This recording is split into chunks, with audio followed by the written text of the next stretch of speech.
Good morning, Black Friday, November 27th, 2020. The year for everything going bad, just like my exhaust manifold bolts on both sides. So today I'm going to do a video from stuff I saw on YouTube. I don't believe I'll deviate much, but I'm just going to make my own and share it. But today we're going to do the exhaust manifold bolts on the driver's side and the passenger. And we're going to start by removing these screws and taking out the inner fender well liner. Using an 8mm socket on a drill driver, I'll simply remove these screws.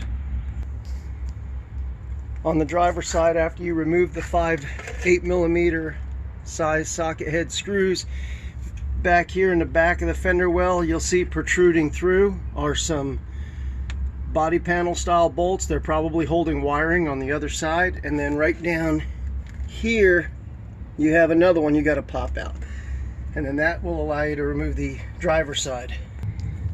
Also, I didn't know at first, but there are 2 8mm socket head screws up here as well. After that, the fender well should come out. I pushed those body pins back through. This one down here was a little bit tougher. The head actually popped off. I'm not overly worried about it. Body pins can be bought at any auto parts shop. Now that I have my inner fender well liner out, this is a good time to clean out the debris that gets in behind the fender well here from the hood side. Comes right down, it lays right down in that corner. Amazing.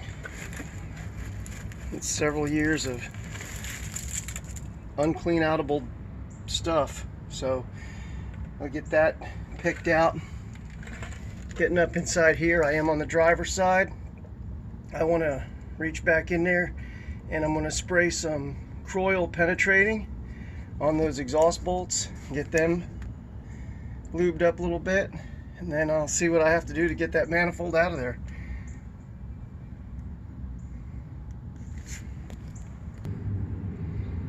I don't know how well you can tell, but this mound of debris is what I found just in this crevice alone after taking the wheel well liner off.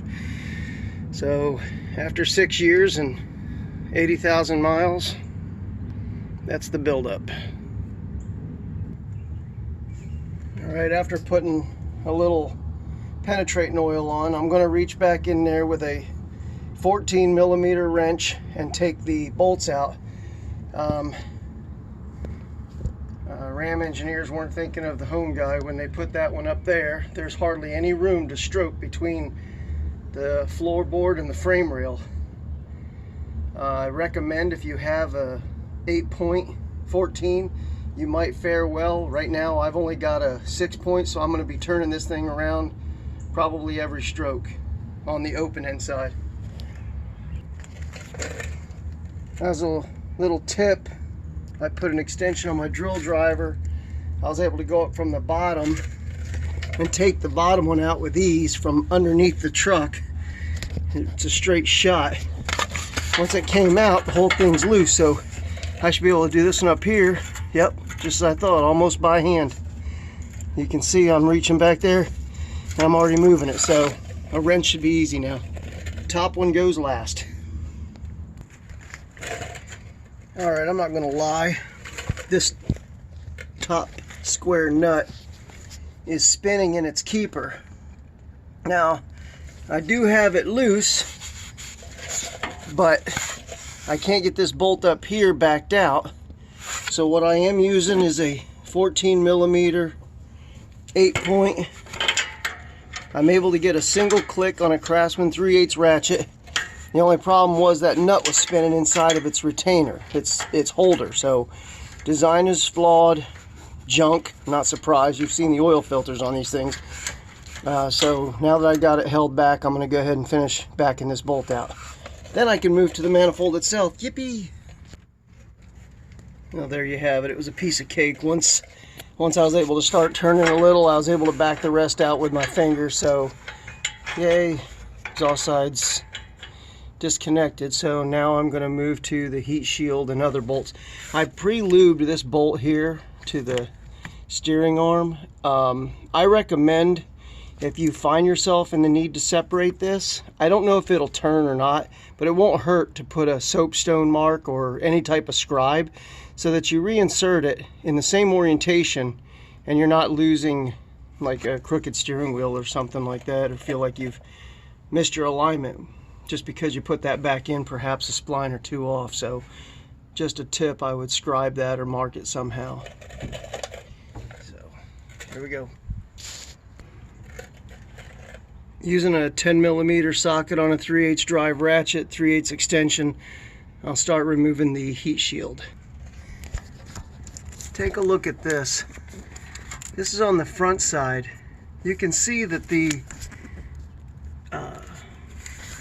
plastic loom is so close to my exhaust manifold, the shield was kind of rendered senseless. I mean, this thing really should have been out of the way. I'm really lucky I didn't have like a wiring meltdown, and I'm sure Ram or Chrysler or whoever would be responsible probably would fail to take responsibility for that. So before I'm done, I'm going to put some new black tape around that and pull it aside. I'm going to move it way out of the way, but that's a factory defect right there, people. I'm telling you, even if you don't have to do your exhaust manifold, I would try to find a way up under the truck, stick your hand up in there and feel if you're melting your wiring harness down.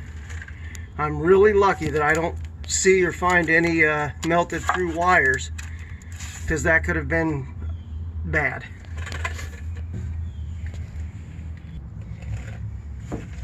Alright, to bring you up to speed, I'm dealing with this one right here. It's broke, and because it's broke, I can't get the nut off because of the other side of the stud still mounted to it. So I've got to pull this heat shield off, dragging that bolt all the way through the manifold.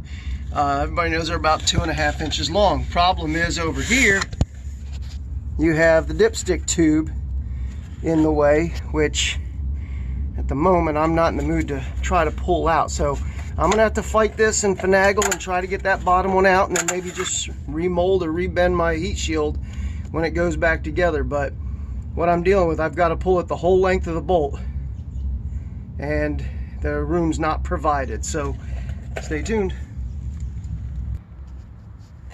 Just keeping you up to speed. I was able to rock it most of the way out, so I think with a little bit of finagling I'll have it out of there. Okay, as you can see, I was able to push it out. I push it back toward the back of the truck, then just work it out like that up through that hole. Here's what I'm dealing with. As you can see, that's why I was not able to take off that nut and had to fight that out. And I didn't really bend it up too bad. I had to just move it a little bit. But yeah, I'll use 2 wrenches. I'll get that apart and then it'll go back together. But before I do, as you can see, I've got that bad section of wiring right there, and I'm gonna have to put some tape on that and then definitely pull it aside and get it out of harm's way. And like I said, I can't believe that's even an issue. I can't believe that's a thing. So Ram, if you watch these videos, take a look at that, please.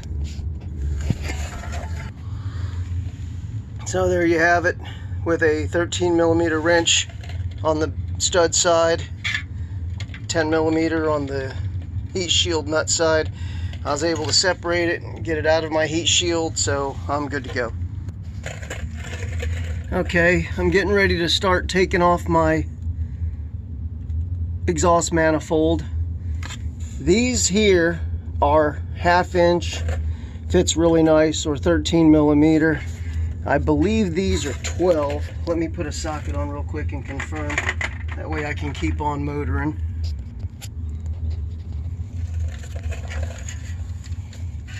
Nope, they're smaller. They might be a 10. Pardon my moving around. I'm holding my phone, so for everybody who's critical of video, this may not be for you. Yeah, they're 10 millimeter. Obviously I have my extension on, which I'm not going to use here in a second, but yeah, 10 millimeter. So let me get busy. Okay, back to share another interesting fact. Okay, so we all know, let me turn the light on. Uh-oh, battery's running low. So I won't be able to turn the light on. Hope everybody can see, but this bolt here, closest to the collector, was hard. I couldn't even break it loose. We know the one under here is the one that's broke. Now, I went ahead and took out all of the other bolts. It's dark, I'm so sorry. But anyways, taking all the bolts out, it's already loose. So that bolt back there that was hard as hell to get out was so hard from torque and deflection of the manifold from the bolts at the front side. So I'm hoping now that thing will back right out of there. And something to be considered when you torque this down, how much that manifold must be deflecting, that it was so tight I couldn't even loosen it. But now that I've took the other ones out, it's floating in there. So that being said, I wonder if that has any contribution to why these number 7 and number 8 studs snap so easy. I'm going to be stopping the video for now, put the phone on charge. It's going to end up being a 2-part video, but I'll blend it. So thanks for watching. Let me get this off and get my phone on charge and get back to recording soon. Okay, I center punched the hole with intent to drill this out. Let me turn on the light. I come up here, put a mark on center with my punch, and as recommended, I bought 27/64 left-handed bits. My dilemma, I don't own a drill that can fit in here on that angle. So I don't know how anybody else was drilling them. I don't know what the most compact drill is you can get. So I'm forced to take a more, let's say, risky or aggressive move. And what I'm going to do is I'm going to take a, hold on a second. I should have had this position before I started. I'm going to take a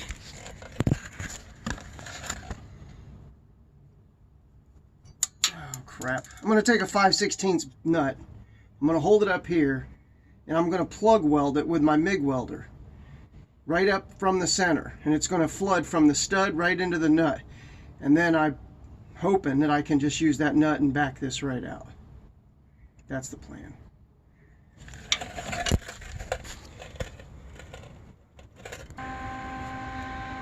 Alright, just so you can all see, I took my MIG welder, I held the nut up there with my wrench, and I just plug welded it, and it appears to be backing right out. So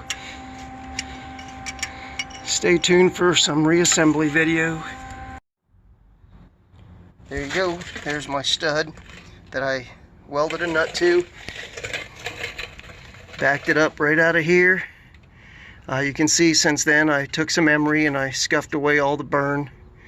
Cleaned it all up. I'll keep scuffing a couple of the others as I go. But while I have it way apart, I'm going to go ahead and address this crusty wiring harness. I'm going to put a little bit of loom around it, some new black tape, and draw it to the side. And hopefully for the rest of the life of the truck, I do not have an issue with that at all. It's a shame it's even there. Everybody, exhaust manifold or not, you should go look at this and see if yours is close to the front end of your exhaust manifold. Outside of the heat shield, the heat shield does nothing for this. This is almost a catastrophe. Alright, we're heading for reassembly. Just to bring you up to speed, I patched my messed up area here of the wiring. I used a zip tie and drew it back. Now, here's my return trip tip.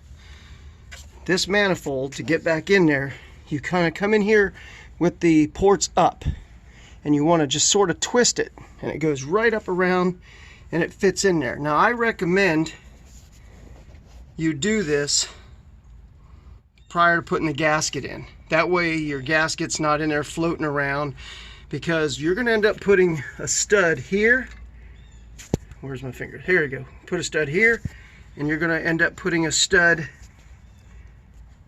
down here before you put the manifold on. It's got slots, so you kind of like rock it right in there. But you don't want all that garbage in the way trying to finagle that manifold back in. So let's get the gasket. Okay, new Fel Pro gaskets. This, let me get myself situated. This beveled edge you'll find on both gaskets based on orientation. They don't say left or right, but that beveled edge goes to the back of the motor. So that being said, let's show you how to slide this in. Now what I like to do is slide it down over top of everything.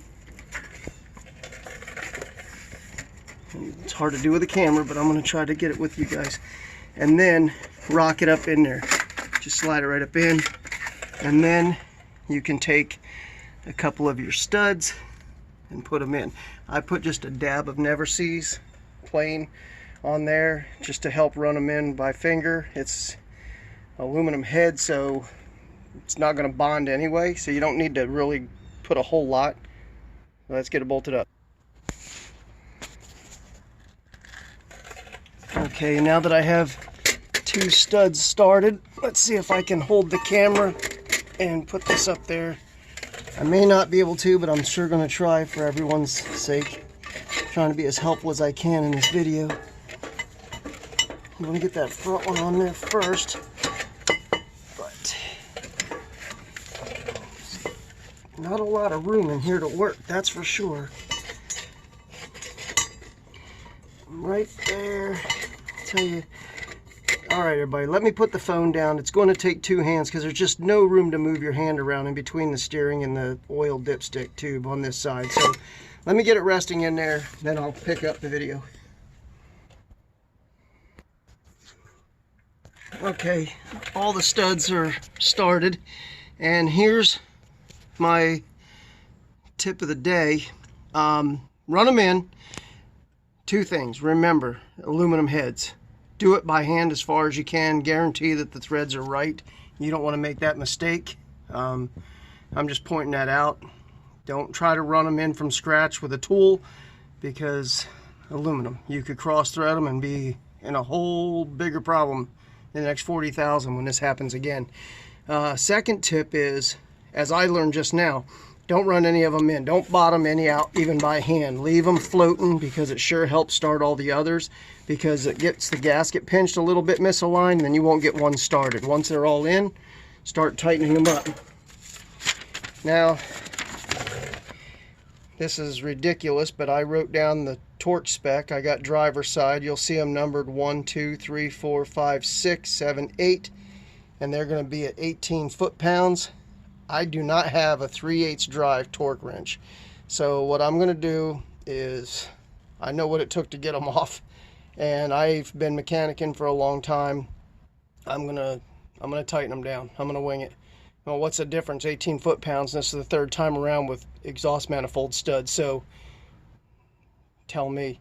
Anyway, and then here you have passenger side torque pattern at 1, 2, 3, 4, 5, 6, 7, 8. You see them circled. So again, here's the torque specs: driver side, passenger side, 18 foot-pounds, and I put just a slight dab of standard Never Seas just to help start them in.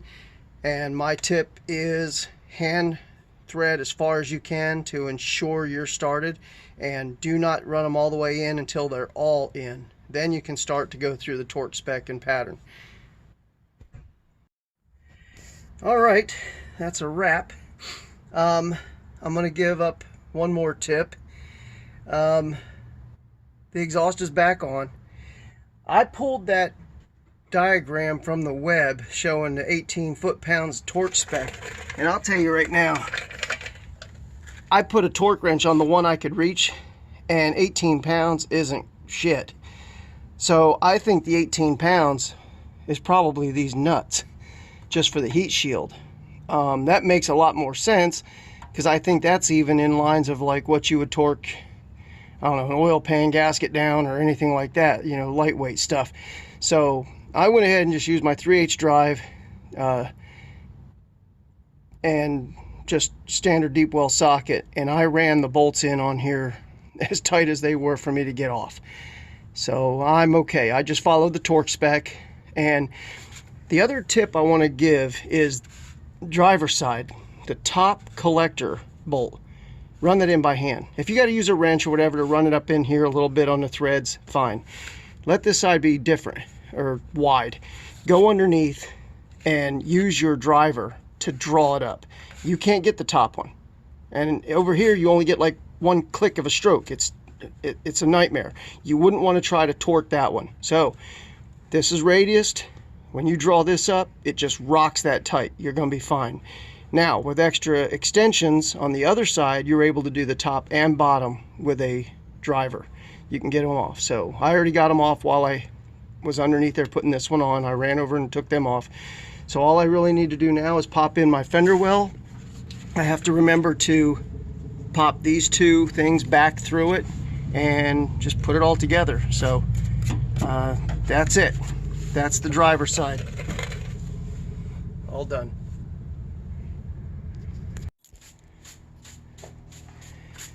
Just finished up exhaust manifold broken stud repair. 2014 Ram 1500 5.7 hemi, and I did both sides. I had one broke on the driver's, two broke on the passenger. So here's the startup. Please be quiet.